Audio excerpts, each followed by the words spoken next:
everyone. This is Jamie Marboe Nichols, and I am the host of the Heart of Dentistry Podcast, where we take the ache out and put the heart back in to our dental profession. Please join me as I interview various guests who have opinions and also solutions to what is going on in our profession and helping us put the heart back in. Hello, everyone. This is Jamie Marboe Nichols, and I am with the Heart of Dentistry. And we and my guests are trying to take the ache out and put the heart back into our profession. And I'm really excited to have our guest on today. This is Kristin Evans, and Kristin Evans is a dental hygienist, and she lives in Idaho. And we know each other because of our affiliation with Dental Entrepreneur Women, DO, as a lot of you guys have been hearing about. And we just got done last month with our retreat. And Kristin was a wealth of knowledge in the audience. And so we talked on the phone and I asked her if she'd be on the podcast because I know this is important and I want to get the word out there. I know she wants to get the word out there as soon as possible. The younger, the better in our women. So welcome, Kristin. Thanks for being a guest on the podcast. Oh, Jamie, thank you so much. I'm very excited to be here to help share and hopefully educate today. Yeah, well, you're a wealth of knowledge. And now I just want to make sure that I'm giving you all the accolades for how much you know Oh, about yeah. our topic. You're a registered dental hygienist in the state of Idaho, right? Mountain Hmm. West, maybe. Yeah. And do you have any other certifications and any special or offshoots of this? No, I do not currently. I do have a bachelor's in hygiene. That is interesting because if anyone knows Dr. Laura and Dr. Karen from They Were the Mentor, they actually gave me some extra things behind my name, which is that I'm a master of continual learning. I right now just have not found the need or the ability to stop what I'm doing and go to school and get more. But I'm always looking for additional things to help. What I say again is I'm a master of continual learning because every day I dive deep into this because it matters to me and to Yeah, my future generation and to the women around me and men around me. yeah. So, with that being said, I fully believe that going through things firsthand, personally, on our own can really make us become a master of that because the old saying about that nobody's going to care about your health as much as you do and you have to be your own advocate. And so I know for us how we got started is that i I was having some in the last year some issues with my left leg, my left, and I've had back issues for a long time, and I just tried to you know chalk it up to maybe my older age, my profession as a long-term hygienist, and also that I broke some bones from an accident when I was a teenager. But I kept having problems with this left side, and I woke up one day and I had to go to the emergency room. My left ankle was just killing me, excruciating pain. And so they did an x-ray and they did an ultrasound to rule out some things. And the conclusion was is that I had severe thinning of the bone in both those ankle bones. And that it was so thin, they suggested that I go immediately to a specialist to get some help and some recommendation. And that was like the week or two, right, 2 weeks before we saw each other at the DO retreat. And you were talking about osteoporosis. And even when they said thinning of the bone, I'm thinking that's because I broke my ankle when I was 14. I really didn't even put two and two together. I was just in so much pain. I had what I thought was plantar fasciitis on that same foot for 6 months. I don't know. Anyways, so you were a wealth of knowledge and you were so gracious to give this information out and spend time with me. It was almost overwhelming, to be honest with you. And I felt being in the healthcare profession, I felt almost like an idiot for not knowing anything about this. So tell us why you're a master of learning and what drew you to this part of health, especially in women, but also men. Yeah, this is a journey of my own also. I started a health journey when my daughter actually was in high school and she's 25 years old. So it's been a while. And she was having some health issues. And so I started deeper diving. Patients were putting things in my kind of head about thinking about more natural things and toxicities and that. I really, really wanted to help her. So I started this health journey, and I had struggled with some health earlier. And pretty much from her being born, I had struggled with some health issues. And so I was like, okay, this is great. And I was going along. And then all of a sudden, I started to like have some issues more with mental health as she left home. And I was an empty nester. And I just had a lot of different things. I had started working in the dental field, in education, and started working with companies and educating hygienists and dental professionals. And it's just this whole, what I call a God journey that has taken Mhm. me to where I am today, because I am the PHRDH because I kind of started talking about acid erosion. And now I'm what I kind of say my PH is that I'm preventative health, because now I've moved I into like bone that. health. Yeah. Because 2 years ago, when I was having mental health issues and going through perimenopause, probably for the last 10 years, and then finally menopause, I finally, my brother said, I need you to go get a DEXA scan. And I said, why? And he said, because I want you to check your bone density. And I was only 54. Like I wasn't that old. And the recommendations, by the way, which is horrible, really, unfortunately, right now, and they've just made it a little, definitely a little lower to 50, but the recommendations for a DEXA scan was 65. And I was only 54. So Yeah. What 60, can you do about it by then, right? yeah. So I was like, okay, well, I called my insurance and they paid for it. That was a big thing for me, even though right now I don't think that's a big deal.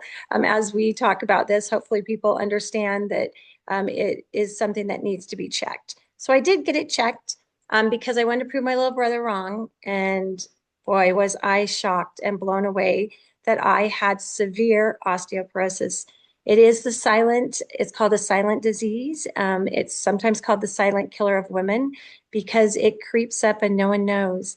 And it is an underserved area. There are no osteoporosis specialists. So I was kind of left with oh, like you have Now severe what? osteoporosis. And I'm like, I don't even know what that is. I'm not even sure I learned about it in hygiene school, but I was considered the bone specialist when it comes to here. So why was I now not the bone specialist everywhere? This got me deep diving, Yeah. incredible deep dive I, into bone health, oral systemic health, and that's where I sit today. okay. So I'm going to say a sentence that I've Okay. heard, Okay. and you say true or false. And if it's false, I want you to give us a truthful answer, okay? Okay. I'll do my best. So the very first question is, I don't have to worry about osteoporosis affecting me until I'm closer to the age of 60. Absolutely, totally false. Um, Okay. There's lots of different parameters with that we can jump into even on later podcasts. But I have many systemic conditions that involved hormones, mainly, and not just the sex hormones. We're talking about cortisol, insulin. We're talking about thyroid. There are so many areas that affect, and there's more and more coming out. Yeah. But this is something that can affect even young women, even athletes, even people that are in their teens, because it is a disease that really has such a broad, really contact with so many other systemic issues in our body or systemic systems that it can actually attack and be that silent disease. I And so cannot really my believe that it can be young teenagers and young teenagers women. can actually, children can actually have a form of osteoporosis too. But, and this comes also to we can talk about a little bit later in some of the risk factors is there may be a biogenetic, there is a gene related. So, genetic biomarker to this that people may carry. Yeah. So, Okay. Second question mhm. is osteoporosis is not painful. Okay, so in the beginning, osteoporosis is not painful because it's the silent disease. No one knows. I had no idea I had severe osteoporosis. However, one of the conditions is severe back pain. Now, why is that an issue in dentistry as being a hygienist and maybe and even dentists and assistants is that the fact we have chronic back pain all the time. And my association, and I was seeing PTs and I was seeing chiropractors because I was in so much back pain. Yeah, that I was like, why am, and they were like, oh, you're tight and this and that. Not one of them, though, had ever checked me for osteoporosis. And so that's where I'd love to see some interprofessional relationships happening to where we can get this education out also that for a lot of medical professionals is, hey, could we maybe, do I need to have a scan? And Um, what's the name of the scan again? So there's actually three ways of detecting Okay, osteoporosis. let us So know those three, and yes, we'll put it in the notes when we release this in absolutely. January.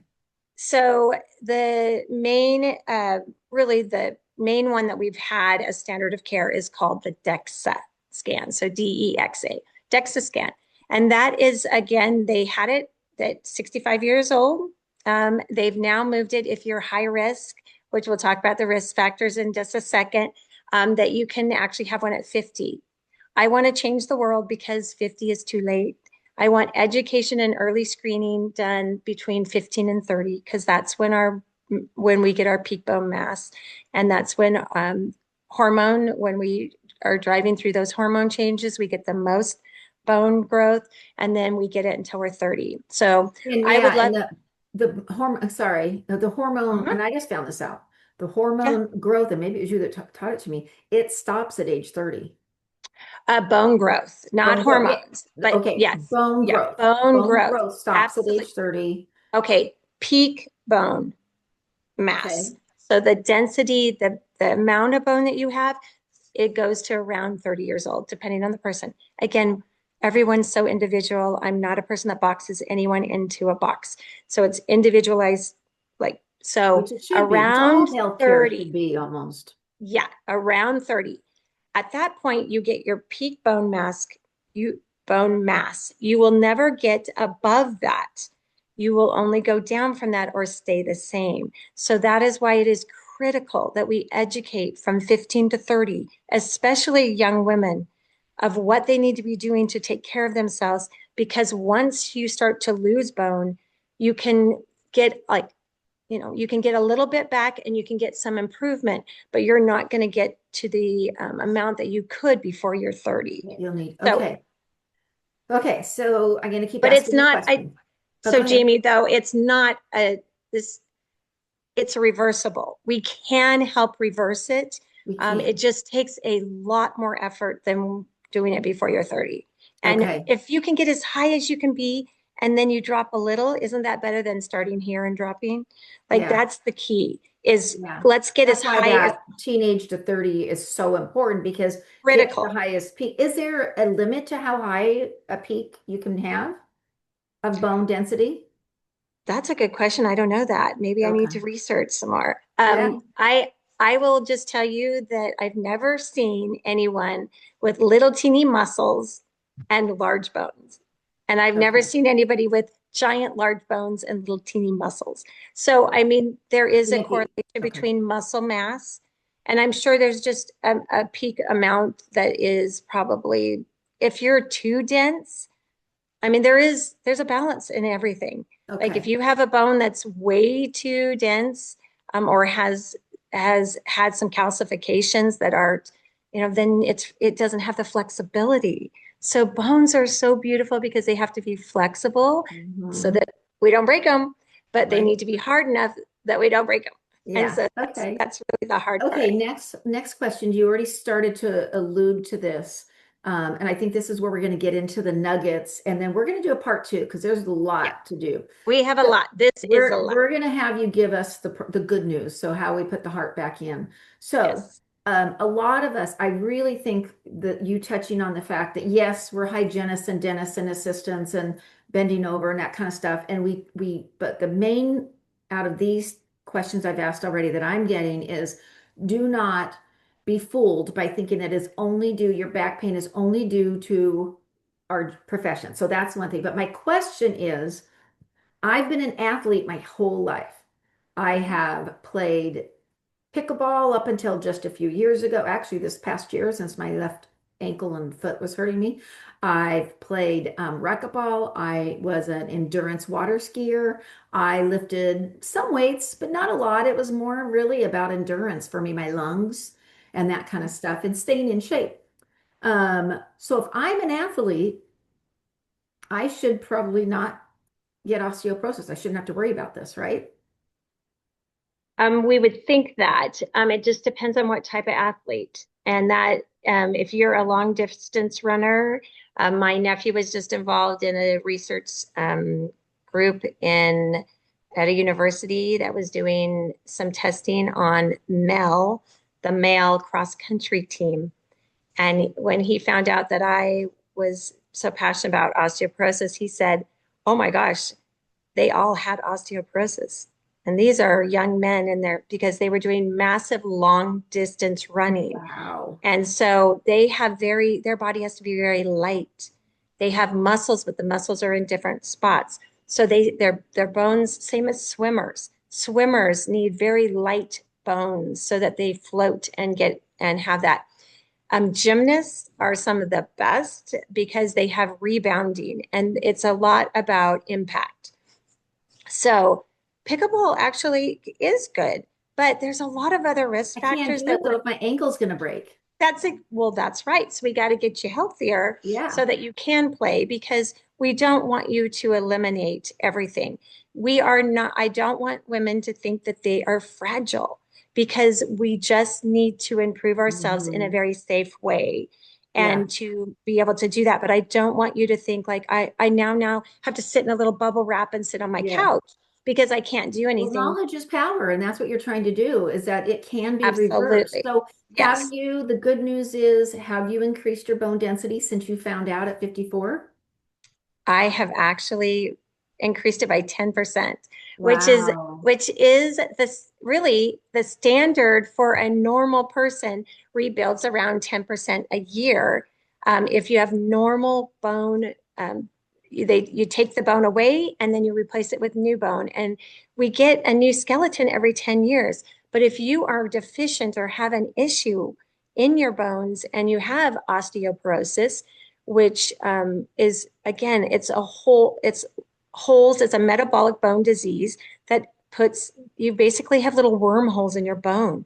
And so because of that, you don't have that strength.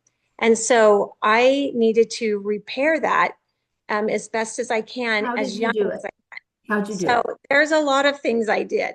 And so um, Okay, okay, there's a lot of things you did as far as it comes to just exercise, because part two, we're going to talk about the hope and a little bit, get a little bit more into the good yeah, news, so to the speak. good So news. what, as far as just, because the other stuff's a deeper dive and we need to start right out of here I go, as I speak with my hands. I love it. Um, but we need to talk about, okay, there we go. Um, as far as exercise goes, Mhm. what are the top two best ways for you to regain bone? How did you do it? So this is again, I actually have a bone imbalance for life program that people can contact me for because it is extremely individual. And I hate to say like different things because it could actually injure someone. So I want them to be careful because Yeah. it depends if you're osteopenia, which is means that you have somewhat low bone density, or if you're severe osteoporosis and what you can and can't do. But Okay. key is resistance training. Does that mean So you need elastics, maybe some light um, weights. and weights? Does that I use a vibration plate sometimes. Does that mean that you're going to grab a 10 pound because they need to be pretty substantial weights.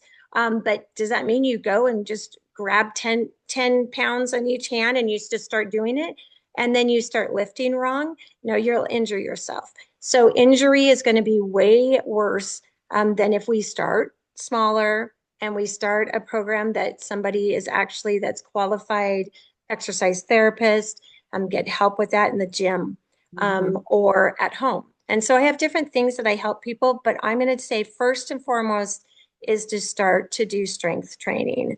Strength Um, training, and it doesn't have to be huge is the key here. And so probably it sounds like the very first thing to do, no matter what age you are, is to go get a scan done. What were the other two ways Absolutely. to detect? You talked about the Oh, yeah, yeah. scan. What were the other Yeah. two things to detect? So DEXA scan has been around for so many years, but now they've realized that it's kind of like an X-ray that we're used to in dentistry, is that you can have two clinicians that come in and see things completely different. And so there is that subjection that, hey, somebody could read this, or even that the device could be off a little. And so they do have a new one that's, I just attended a CE in virtual at the UK because it's called REMS, and REMS is an ultrasound. The unfortunate part is that there's not a lot of them available in the US, but they are showing amazing results, and even different than the DEXA scan, that they're showing that the bone density, and the quality of the bone, not just the Okay, density of I the just want to make sure our listeners are clear. You said bone. there is one in dentistry that we use, and then you went to REMS. REMS isn't what we use in dentistry. No, oh, no, no, Oh, no, no, okay. Okay. I just no. want to make sure they're clear No. because What you I said mean in by that, dentistry. Go yeah. ahead. What I meant is the DEXA scan is a sort of, it's a radiograph. So it actually is like our dental X-rays, but it's a full body scan. And Okay. that is being read by different clinicians. So their numbers may be off, or the machine may be off. So it's very comparable to what we see in dentistry, that two clinicians may see things a little differently. Okay. And that's where, so now they are moving into this, what's called REMS, and it is an ultrasound, and it uses no radiation, and it uses just the sound waves, and it bounces off to tell the quality and the Can quantity you spell of. that? Well, it's REMS. So like Okay. DEXA is DEXA, REMS is REMS. So yeah, it's REMS. radio Okay. frequency echographic multi-spectrumary. Yes. That's what Well, it's and that's fine. I just wanted to make sure you were saying REMS. Your the volume got a little microphone got a little low there for a minute, oh and I yeah, thought, did she say BREMS or REMS? And REMS. what's the third way? So the third way is kind of exciting for dentistry, and is what my passion will be, is we can see some bone osteoporosis in the jaw. You can see Mm, it in the CBCT scan. Now that is a cone beam. So by the way, CT scans are great for seeing it too, full body, but they take a lot of radiation. And again, radiation isn't so good for our bones. And so we need to be protective of radiation. So we can see in a CBCT scan with a dental radiologist who needs to dental read. radiologist. I don't think there's a lot of people that even know that Yes. there's such a profession as dental radiologist. Radiologist. It is an Wow. amazing profession. I would love to go in it, but you have to be a dentist and then go afterwards for 3 years. But I'm telling you, this is the field for the future because of Hmm. CBCT scan. CBCT scans will be the 3D tomography that we are now having. We will eventually have them in every dental practice. Yeah, Um, it's getting this close now.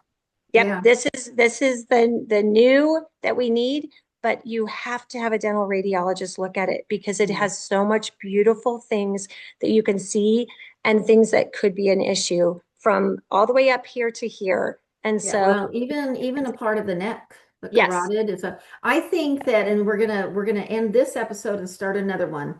Yeah. I think it's also important. I've heard about doctors that are taking general dentists that are taking CBCT scans, and now could be held liable if a radiologist is not reading them. So, not trying to get anyone out there afraid or anything like that, because No. they still can see a lot. But I think the extra training is really, really Yeah. important. So. Kristin, how can they get a hold of you if anyone wanted to call and hire you to be their healthy bone pH RDH Mhm. Yep. counselor on this very important topic?